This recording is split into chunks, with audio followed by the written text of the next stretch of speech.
یاد رکھو، زندگی میں کوئی سبق مفت میں نہیں ملتا ہے، ہر سبق کی قیمت چکانی پڑتی ہے۔ ایک دانا سے استفسار کیا گیا، آپ اس عظیم فہم و شعور کے مقام تک کیسے پہنچے ہو؟ کون سی کتابوں نے آپ کو یہ فکری بلندی عطا کی ہے؟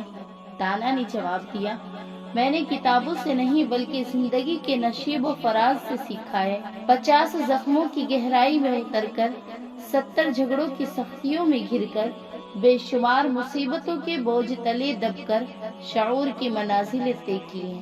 اپنوں کی آنکھوں میں جب غداری کی جھلک دیکھی تو احتیاط کا ہنر سیکھا ہے۔ جن سے محبت کی ان کی نظروں میں جب بے دردی دیکھی تو خاموشی اختیار کرنا سیکھا ہے۔ دوست کہلانے والوں کے ہاتھوں بے وفائی کا زخم کھایا تو رخصت ہونے کا ہنر اپنایا۔ جب بار بار اپنے پیاروں کو سپرد خاک کیا تو یہ حقیقت مجھ پر آشکار ہوئی کہ محبت وہ اثاثہ ہے جسے جینا لازم ہے۔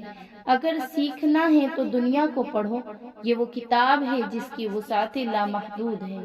یاد رکھو، زندگی میں کوئی سبق مفت میں نہیں ملتا، ہر سبق کی قیمت چکانی پڑتی۔ تمہیں خوشبو کی مانند اب ہوا